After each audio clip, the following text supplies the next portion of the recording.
Por estes dias o Parlamento discute e vota, na generalidade, um conjunto de diplomas sobre matérias que, por interesse de debate, se encaixam numa só palavra: eutanásia. O Partido Socialista apresenta a sua iniciativa, mas não limita a opção dos seus deputados. Mesmo assim, porque o mundo mudou muito, o meu voto talvez seja mesmo único, autorizadamente diferente. Não será novidade. Em 2003 já havia acontecido com a interrupção voluntária da gravidez, uma indagação dissonante na matéria de facto e na proposta de realização de um referendo. Não pondero, nunca ponderei, nas minhas leituras sobre os deveres constitucionais dos deputados, que neles caiba a autorização de transporte, para as consultas populares, de assuntos desta natureza. A minha democracia é representativa, deve suster-se nos eleitos para a permissão das inovações legais. A convocação de referendos nestas matérias é, em si mesmo, uma fragilização da legitimidade dos sistemas políticos, um convite encapotado às correntes populistas cujas experiências anteriores patentearam, sem visíveis ganhos no esclarecimento dos cidadãos, a retração do debate informado. Estas posições ajudaram a consolidar, aqui ou ali, uma ideia, a de que eu teria uma visão religiosa dos temas que referi. Nada de mais tonto e desconexo. Por essa razão arroguei a necessidade de aqui deixar as linhas que desagregue perante as grandes questões éticas que se colocam hoje às nossas sociedades, as ponderações que poderemos, ou deveremos, ter em tempos de ausência de empatia para a argumentação e de excesso de atropio e de altaneria perante a divergência. Divido as grandes questões de sociedade que hoje enfrentamos em dois grupos. O primeiro, o que nos leva ao objetivo da felicidade. Este grupo, pela sua natureza, esbate a qualquer leitura religiosa da minha existência enquanto pessoa e enquanto político. Assumo o princípio da felicidade na permissão da união integral e absoluta entre pessoas do mesmo sexo. Trata-se de não projetar contra outra em uma obrigação pela ordem social instituída durante séculos. Trata-se de compelir o ser humano, na sua diversidade, a encalçar o caminho da vida sem preconceito de qualquer espécie. Assumo o princípio da felicidade na autorização, na militância, pela adoção de crianças por qualquer ser humano, reveja-se ela em qualquer das nossas antigas ou recentes realidades familiares, desde que livre e concedente de amor, desde que disponível para consagrar vida a uma outra vida. Assumo o princípio da felicidade no encontro de um caminho para que cada um se encontre consigo próprio. É esse o primórdio que está subjacente aos projetos que apoiei de determinação completiva do género, em liberdade. Esta lista de opções podem os mais lestos olhar-me sem critério nos mais progressistas dos deputados portugueses.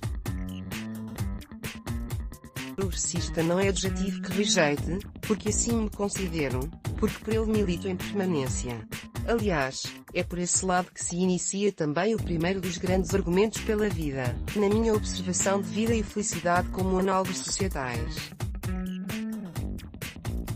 Vem, no segundo grupo de preocupações societais, a minha opção positiva pelas técnicas inovadoras de criar vida, sejam elas quais forem, usem que métodos, sistemas ou orquestrações jurídicas e técnicas usarem. E desde que eticamente sustentadas, recebem, da minha parte, a manifestação empenhada na evolução que devemos trilhar.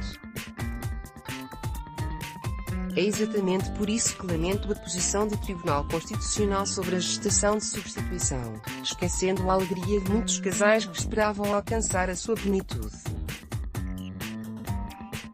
Vida. Trata-se de defender a vida, de a promover, de fazer mundo, de encontrar na ciência o que a circunstância específica de duas pessoas não permitiu biologicamente. A vida, essa coisa mágica, essa realidade filosófica que nunca terá uma resposta, razão, ou equação, foi o sinal que me levou a não sancionar a atual lei da interrupção voluntária da gravidez e à consideração envergonhada de alguns, Sobre este eu parlamentar, por um certo ultramontanismo. O limite para mim sempre foi o dos 3 registros que a minha leitura científica e filosófica também estabeleceu: violação, risco para a saúde da mãe, malformação do feto. Não importa regressar agora a este combate. Ele está hoje tão penetrado na nossa circunstância relativizada que já nem a mais conservadora Irlanda se mantém pertinaz. Entramos nestes tempos na questão da morte assistida, ou na eutanásia, por economia de conceitos. Já acima referi a minha discordância e a minha circunstância de deputado socialista minoritário. Importa agora indicar as razões que já desenvolvi em circunstâncias diversas, mas que as mais recentes opiniões publicadas me compelem a recolocar. Tenho para mim que é dever dos poderes públicos a preservação da vida, não a conjugação das autorizações para a sua eliminação. A ciência, como atrás referido, dá-nos, a cada dia, surpreendentes notícias, concede-nos um campo de novas oportunidades que deveremos assumir. Para mim, o Parlamento não pode conceder que esta seja uma matéria de reserva de cada um, e o sinal de que se pode matar não é um avanço, mas sim um retrocesso civilizacional. Tenho para mim que a dignidade não se ganha com a concessão de um poder desesperado perante o sofrimento, mas ganha-se olhando para esse sofrimento físico e psíquico e concedendo-lhe todos os meios para o eliminar.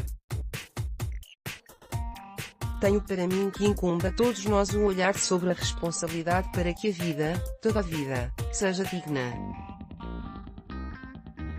Ora, a reivindicação de uma morte digna é exatamente o contrário do que devemos evocar enquanto magma de valores, enquanto repositório de conquistas sobre o infortúnio.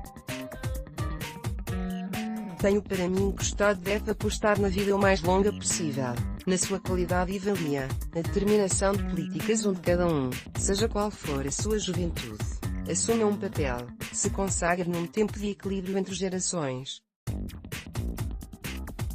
A autorização da morte antecipada, por razões físicas, mas também por razões psíquicas, é o encurtar do nosso modelo de prossecução da felicidade, é resposta antecipada para uma nova época de trevas constituída por indivíduos afastados do gregário.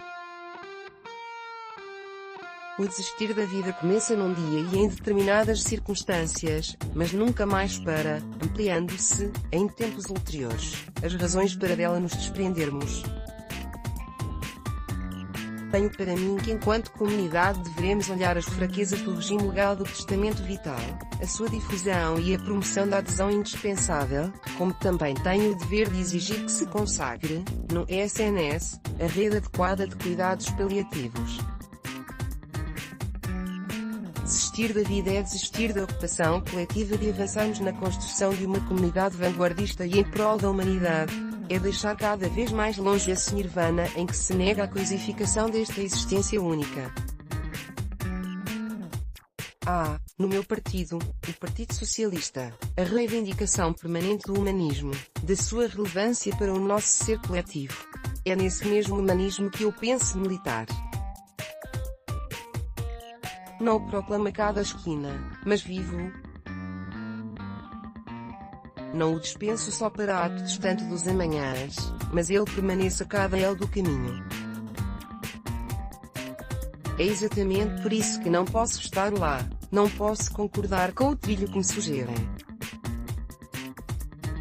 É exatamente por isso que votarei contra. Deputado do PS, maio de 2018,